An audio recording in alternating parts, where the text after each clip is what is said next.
2 अक्टूबर के दिन बहुत से लोग अपना जन्मदिन मना रहे होंगे, लेकिन आज सभी लोगों के बीच में ऐसे 2 महान शख्सियत का जन्मदिन है, जिसमें एक है हमारे राष्ट्रपिता महात्मा गांधी और दूसरे इस देश के दूसरे प्रधानमंत्री लाल बहादुर शास्त्री जी। हम सबका जब जन्मदिन होता है तो हम अपने परिवार के लोगों के साथ, दोस्तों के साथ, मित्रों के साथ, तमाम रिश्तेदारों के साथ मिल करके जन्मदिन मनाते हैं। लेकिन हमारा जन्मदिन हमारे सगे संबंधियों के अलावा और कोई नहीं मनाता। और जब हम जीवित होते हैं तभी तक हमारा जन्मदिन मनता है, मरने के बाद किसका जन्मदिन मनता है? उसके बावजूद अगर किसी व्यक्ति का जन्मदिन उनके मरने के इतने सालों के बाद, उनके शहीद होने के इतने सालों के बाद भी अगर किसी का जन्मदिन मनाया जा रहा है और उनके परिवार के सदस्यों के साथ साथ पूरे देश और विदेश के लोगों के द्वारा अगर किसी शख्सियत का जन्मदिन मनाया जा रहा है, इसका मतलब उन्होंने अपने जीवन में बहुत सारे ऐसे कार्य किए होंगे जो लोगों को प्रभावित करते हों। हमारा आपका जन्मदिन हम लोगों के अलावा कोई मनाता है, लेकिन इनका जन्मदिन पूरे देश के लोग मना रहे हैं कि नहीं मना रहे हैं? इन्होंने भी कुछ एक्स्ट्रा ऑर्डिनरी काम किए होंगे। इनके कार्यों के बारे में, इनके विचारों के बारे में, जो भी इन्होंने हमारे समाज के लिए, हमारे देश के लिए और उन तमाम जरूरतमंद लोगों के लिए किया जिनका जीवन पहले अंधकार में डूबा हुआ था, जो इस इंसान और मनुष्य के जीवन में आ तो चुके थे, लेकिन उन्हें मनुष्य की तरफ मिलने वाली बाकी लोगों के जैसी सुविधाएं नहीं मिल रही थी। उनके जीवन को संवारने के लिए, उनके जीवन को बेहतर करने के लिए, चाहे वो महात्मा गांधी हो, लाल बहादुर शास्त्री हो, दोनों ने बहुत प्रयास किया। उनके बारे में आज मैं आपको थोड़ा बहुत बताऊंगा। लाल बहादुर शास्त्री का जन्म जिस वक्त हुआ था उस वक्त हमारा देश अंग्रेजों का गुलाम था। अंग्रेजों का गुलाम कहने का मतलब है सभी लोगों को पढ़ने की, घूमने की, अपने मन से कुछ भी बोलने की, कहीं भी जाने की आजादी नहीं। आज आप जहां चाहते हो किसी रेस्टोरेंट में जा सकते हो, किसी सिनेमा हॉल में जा सकते हो, जिस ट्रेन में चाहो पैसे खर्च करके वहां घूम सकते हो। पहले ये चीजें देश के अंदर अलाउ नहीं थी। ऐसी परिस्थितियों में महात्मा गांधी, क्योंकि इनके पिता काफी पढ़े लिखे व्यक्ति थे, राजकोट के दीवान थे, तो महात्मा गांधी को शुरुआती शिक्षा बाकी लोगों की तुलना में बेहतर मिली। इसके बाद महात्मा गांधी आगे की शिक्षा पूरी करने के लिए इंग्लैंड जाते हैं। कहाँ जाते हैं? इंग्लैंड। वहां पे जाकर के गांधी जी ने वकालत की पढ़ाई पूरी की। वकील थे, वो भी वकील औरंगाबाद सेशन कोर्ट में नहीं, इंग्लैंड से। और उसके बाद वकालत का प्रैक्टिस करने के लिए गांधी जी दक्षिण अफ्रीका गए थे, वो एक और देश है अफ्रीका कॉन्टिनेंट में। वहां पे महात्मा गांधी 22 सालों तक रहे थे। कितने सालों तक? 22 सालों तक। जैसे जिस तरीके से हमारा देश अंग्रेजों का गुलाम था, बिल्कुल वैसे ही दक्षिण अफ्रीका भी अंग्रेजों का गुलाम था। वहां के लोगों को भी अधिकार नहीं दिए जाते थे। अधिकार का मतलब समझ रहे हो? आज आप इस विद्यालय में पढ़ना चाहते हो, आपके माता पिता आपको भेजना चाहते हैं, आके पढ़ पाते हो ना। जब अंग्रेज हमें शासन करते थे तो ऐसी आजादी नहीं होती थी, महिलाओं को पढ़ने की आजादी नहीं होती थी। अंग्रेज समाज, घर के माता पिता अपने घर के बच्चों को पढ़ने के लिए नहीं भेजते थे। जातिवाद की वजह से बहुत से लोगों को पढ़ने की आजादी नहीं थी। ऐसी स्थिति दक्षिण अफ्रीका के अंदर भी थी। महात्मा गांधी जब वहां अपना जॉब करने गए, वकालत का प्रैक्टिस करने गए, तो वहां पे उन्होंने महसूस किया। महात्मा गांधी को स्वयं में चलती ट्रेन से बाहर निकाल दिया गया, ये कहते हुए कि तुम गोरे नहीं हो, तुम अंग्रेज नहीं हो, और ये ट्रेन केवल अंग्रेजों के लिए बनी है। इस ट्रेन में केवल अंग्रेज सफर करेंगे। अब आप बताओ, आपको जाना है दिल्ली लाल किला, क्या मुझे जाना है? लाल किला। साइकिल से तो जाओगे नहीं, ट्रेन से ही जाओगे ना। अब ट्रेन में पैसे खर्च करके रिजर्वेशन भी करते हो, जाते भी हो, और वहां पे टीटिया के बोले हाथ ऑटो तुमको बैठने का आजादी नहीं है। लोग कैसा लगेगा? बुरा लगेगा ना। महात्मा गांधी को भी दक्षिण अफ्रीका में चलती ट्रेन से निकाल के बाहर फेंक दिया गया कि तुम गोरे नहीं होंगे तो तुम इस ट्रेन में नहीं बैठोगे। गांधी जी को बुरा लगा होगा। गांधी जी ने सोचा कि जिस तरीके से आज मुझे बाहर निकाला गया है, दक्षिण अफ्रीका के अंदर करोड़ों लोगों को बाहर निकाला जाता होगा, उनको भी तो ऐसे बुरा लगता होगा ना। उनके लिए आवाज कौन उठाएगा? महात्मा गांधी। उन्होंने अंग्रेजों के खिलाफ दक्षिण अफ्रीका में संघर्ष किया और इनको सफलताएं भी मिली।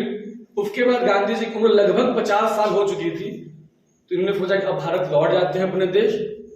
भारत आए तो अंग्रेजों ने इनको बोला कि आप हमारे लिए काम कीजिए, सरकारी वकील बनिए, आपको बहुत पैसा देंगे। गांधी जी ने वकालत छोड़ दिया और बोला कि हमारे देश के जो महिलाएं हैं उनको शिक्षा की आजादी नहीं है, बाहर जाने की आजादी नहीं है, पुरुषों की तुलना में समानता नहीं मिल रही, अधिकार नहीं मिल रहे हैं। हमारे देश के जो दलित हैं, जिनको एक बराबर अधिकार नहीं मिलता है शिक्षा में, समाज में, हर जगह पे, उनके लिए महात्मा गांधी ने आवाज उठाना शुरू किया। अंग्रेजों के खिलाफ लड़े, बहुत सारे आंदोलन इन्होंने किए थे। अब आगे की क्लासेस में इनके बारे में पढ़ोगे। और इन्होंने एक नया कॉन्सेप्ट दिया था जिसको कहते हैं अहिंसा। कई बार क्या होता है कि अगर सामने से कोई व्यक्ति आपको कुछ बोल दे, तब तुम मेरा डंडा निकालो, देखते इसको बताते हैं तुरंत बोल कैसे दिया। आक्रामक होते हो ना हम सभी लोग। गांधी जैसी बात ही नहीं करते थे। वो कहते थे सामने वाला क्रोध में है, मतलब कि वो मूर्ख है। क्रोध जो है वो मूर्ख का ही पहचान है। समझदार विद्वान व्यक्ति कभी भी क्रोधित नहीं होता है। तो अगर सामने वाला क्रोध में और हम भी क्रोध में होंगे तो क्या इससे हमारे समाज का, हमारे देश का भला होगा? तो सामने वाला अगर क्रोध में तो उससे जा करके हम अहिंसा से उससे बात करेंगे। अहिंसा क्या है? हिंसक नहीं होना, लड़ाई झगड़ा नहीं करना, सामने वाला गुस्सा में उसको आराम से समझाना। ये गांधी जी के हथियार थे। देश जब आजाद होने वाला था लोग बड़े खुश थे, गांधी जी बड़े उदास थे। लोगों ने पूछा आप क्यों उदास है? तो देश आजाद हो रहा है ना, अंग्रेज यहाँ से जा रहे हैं, हमारे देश का झंडा फहराएगा। रविन्द्रनाथ टैगोर के द्वारा लिखा गया जो हमारा जन गण मन और वंदे मातरम तो खैर बंकिम चंद्र चटर्जी ने लिखा था। जन गण मन रविन्द्रनाथ टैगोर के द्वारा जो लिखा गया वो गाया जाएगा, लोग गा सकेंगे। पहले जन गण मन गाने पर अंग्रेज मारते थे, अंग्रेज चले जाएंगे तो हम गा पाएंगे ना, अपना झंडा फहरा पाएंगे। फिर आप क्यों उदास हैं? तो गांधी जी ने बोला कि हमारा देश उस दिन सही मायनों में आजाद होगा जब इस देश की महिलाएं, यहाँ के दलित, सभी लोगों को एक बराबर अधिकार मिलेगा। एक विद्यालय के अंदर, एक ट्रेन के अंदर, एक समाज में, चाहे वो महिलाएं हो, दलित वर्ग के लोग हो, बूढ़े हो, अमीर हो, गरीब हो, महल में रहने वाला व्यक्ति या गटर साफ करने वाला व्यक्ति, सभी लोगों को एक बराबर अधिकार मिलेगा। अमीर गरीब का भेद कम होगा, जातिवाद खत्म होगा, छुआछूत खत्म होगा। उस दिन सही मायनों में हमारा देश आजाद होगा। समझ पा रहे हैं आप लोग?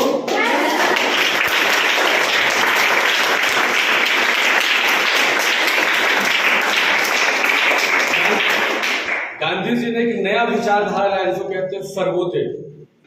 सर्वोदय का मतलब होता है समाज के सभी वर्ग, अमीर गरीब, जाति के आधार पर जितने भी वर्ग बांटे गए हमारे समाज में।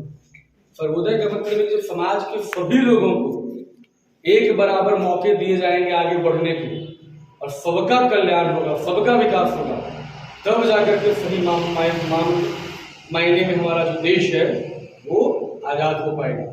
और आज काफी हद तक गांधी जी का जो सपना था हमारे देश को जिस तरीके से देखने का, आजाद भारत को देखने का जो गांधी जी का सपना था, काफी हद तक वो पूरा हो चुका है। जो थोड़ी बहुत कमियां समाज में दिखने को मिलती है फिर कल को आप लोग ठीक करेंगे।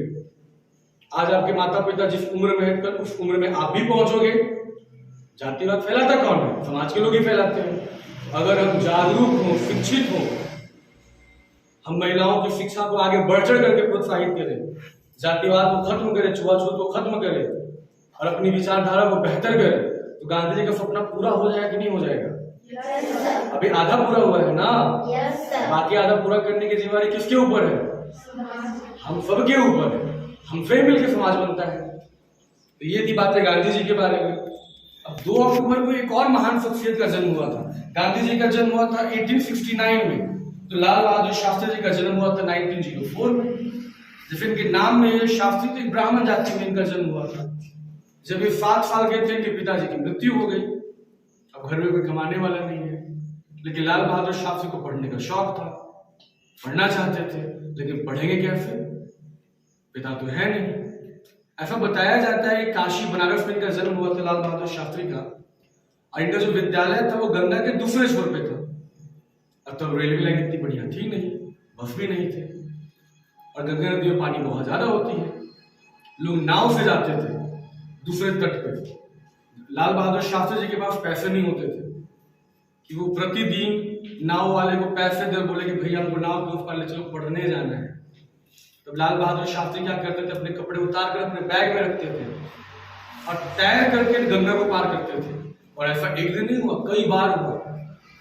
और इतना संघर्ष करने के बाद लाल बहादुर शास्त्री जी ने काशी विश्वविद्यालय से अपनी पढ़ाई पूरी की, प्रयागराज आकर के वो पढ़े इलाहाबाद।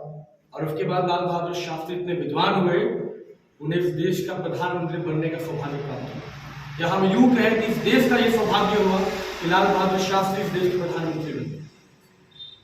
ये तीन दोनों महान शख्सियत के बारे में हम सब भी अपने जीवन में इनके विचारधाराओं को अपनाएंगे, महान बनेंगे, समाज को अंधकार से प्रकाश की ओर लेकर जाएंगे।